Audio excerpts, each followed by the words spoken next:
scored 2 off the takedown, then 4, 6, 8, 10. We only have to roll in 4 more times to get to our tech. So it's really important to look for our transitions on the way down and look to get as many points as we can accumulated before we stand up. Once your opponent sees that the score is 6-0, 4-0, it immediately sends them in a little bit of a shock session to where they're like, wow, I'm down by 4 points or I'm down by 6 points. I need to score, I need to score. Apparently, from that point, they just start shooting a little bit crazy, being a little bit sloppy, and it makes your reattacks really smooth. It makes your setups easier. Just because they're just looking to score, they're not really looking to stay in perfect position and play the long game at that point.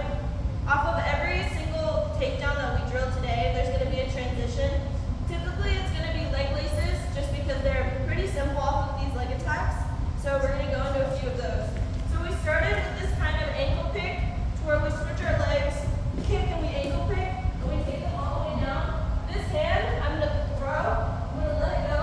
This ankle that we shelved, we're just going to hop over to our opposite leg. We're going to keep this tight. I'm going to wrap through.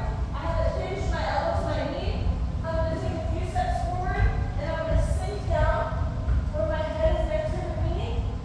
And then from here, my left hand is going to come over or through this little hole and under her other ankle. My other hand is going to punch through and wrap around my tricep. So we're going to dig our head through this hole. We're going to come over. As we come over, this hand is going to switch like an S, like a snake. We're going to come over, and now we have this really tight lace that we just accumulated, and it's going to be really hard for her to get out of it. Our first roll is kind of going to be getting us into position, and then from there, we're going to find that everything is really tight and locked up. This way. So we're going to get in this position, we're going to trip, hit her ankle, we're going to pick this up, we're going to sink back down, our head is down by her knees, this hand is under her legs, and my forearm is posted just like this. We're going to take a couple steps the opposite way, this way, and I'm keeping this leg elevated as long as I can. Now I'm going to take my bottom hand, that's fist to the mat. I'm going to grab my tricep, pinky above my own elbow. I'm going to pull it as tight as I can. My bottom hand is going to sink through this hole and under her leg, and it's going to be a little loose right now. I don't even have it locked up. As I hit my first roll, I'm going to switch my head, and this is going to get a little bit tighter. I'm going to sink it through and like a snake around. And a big thing is I never want to be here and just bridging. My feet are going to run the entire time. Once I hit my first roll, let's get back this way.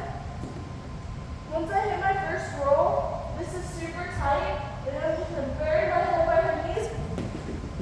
And now I've locked up a nasty lace where I'm holding my bicep and her ankle, and it doesn't feel very good, does it, G? We're putting a lot of pressure in between her ankles and on these little bones right here. One more time. We're coming through on our first takedown. Kick, ankle. We're elevating. Bringing this arm through, stepping across, hugging our tricep, and sinking this hand down and onto the mat. Switching our head, coming through the first time, and wrapping this around her ankle. Now we have this really tight lace that she's not going to come out of. If she starts to butt back into us, get back there.